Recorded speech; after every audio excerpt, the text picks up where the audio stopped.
class and the Kyle Rudolph contract situation still a thing, Matthew Coller? I wasn't sure why it was still a thing until I was reading Courtney Cronin's sort of breakdown of the whole situation at ESPN.com today, and she joins you on this show most Tuesdays at noon here on Score North.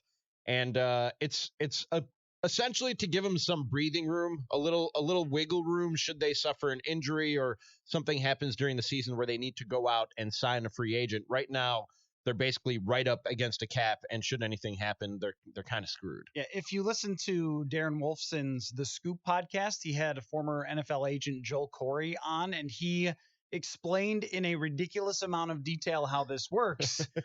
But the long and short of it is you can't go into a season with $500,000 of cap space. You just can't, because you have to sign practice squad guys. You have to have room for IR or guys who end up on the physical and unable to perform list. You usually need, he estimated, somewhere between $3 and $4 million in cap space. So they can do all of the offseason stuff right now with the cap space they have without being in violation of the salary cap. But on day one, week one, they're going to have more than this. And there are some other options that they have. They can rework other people's contracts in a similar fashion to what they did with Eric Hendricks, where they can move base salary into bonuses. But that's really just kicking the can down the road and making things more difficult for you at a later date. Right. And you see, and they're already projected to be about $8 million over the elevated cap next year. So they already projected the increase in the cap, and the Vikings are about $8 million over that. Right. And so you'd be expecting changes there. You have to maybe move on from somebody like Riley Reif to create cap space. And maybe at that point, they'll feel very good about moving Brian O'Neill to left tackle, but it's hard to project exactly where that's going to go. So the most obvious solution is Kyle Rudolph and moving on from him, or you could change his base salary to bonus right now, and that would create a good amount of cap space. I think that he hasn't done that because he's playing hardball with them for a contract extension, and I don't blame him for doing that. Every guy, especially when you approach 30, should try to do everything you possibly can to maximize your dollars. This is his last big contract. Yeah. In all likelihood. Yeah. And he should be looking for a deal that includes a lot of guaranteed money and is probably a little longer than 2 years. When it was put out there that there was a 5-year extension on the table, more likely than not, knowing the way the Vikings do contracts, that is not even close to 5 years. It's probably going to be more like 2. In the third year is maybe a swing year where they could or they couldn't. And then 4 and 5 basically don't even exist. That would be my guess. I thought it was real interesting yesterday when Rudolph was talking at OTAs. And this is a quote: "We're in a tough situation. Everybody knows that. That's why we have the best salary cap guy in the NFL. And I believe I have one of the best agents. So like I said, they're working really hard at it."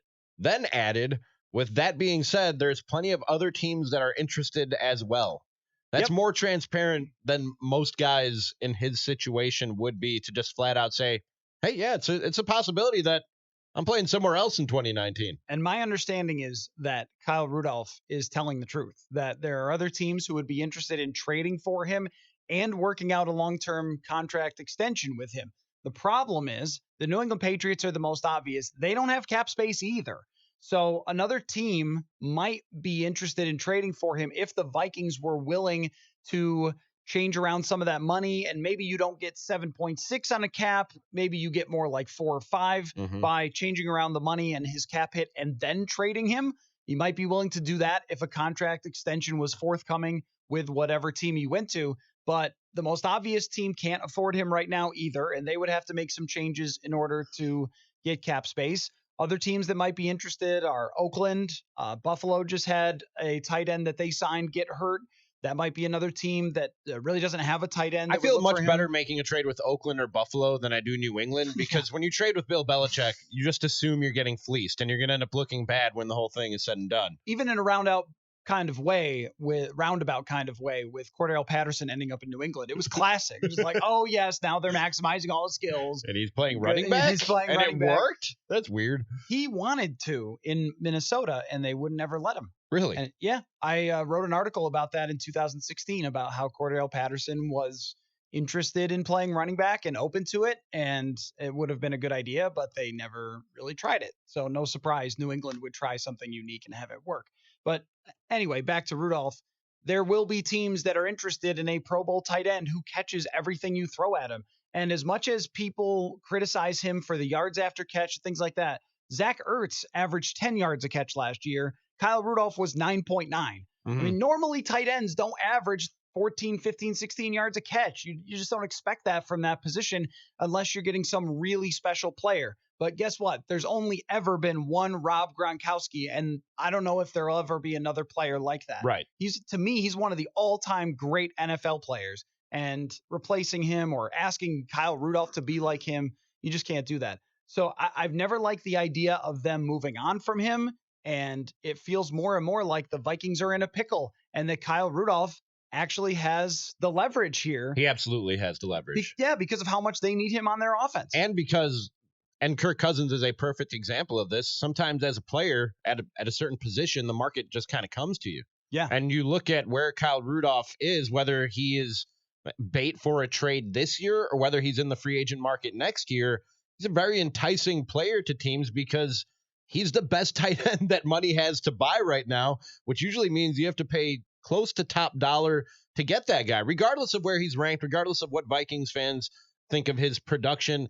He's going to get close to top dollar for a tight end because he's going to be the top tight end on the market, whether it's this offseason or next offseason. So he's in a position where he has leverage, and he's using it. And I agree with you 100% that I don't blame him at all for using it because you don't get many chances to be in this position of leverage when you're an NFL player. So the one or two chances that you get to do it, if you get one or two chances, you have to maximize. Yeah, you have to take your shot with it. And if he hits the free agent market next year, he knows that there's money out there to be made. I mean, you look at Jimmy Graham got a $30 million contract, right? And he was shot at the time that Green Bay signed him. Right. But I mean, even these other guys who are veteran players, Zach Ertz got $20 million guaranteed. How about Trey Burton, a guy who had caught maybe 20-something passes for the Philadelphia Eagles on the Super Bowl team? Always helps to win, of course.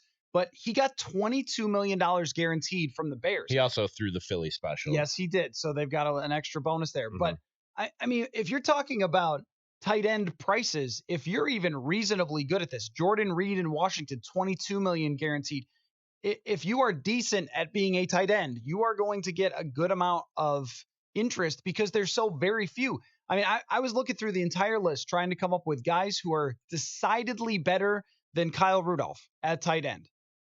I got Jordan Reed, if he's healthy, which he rarely is.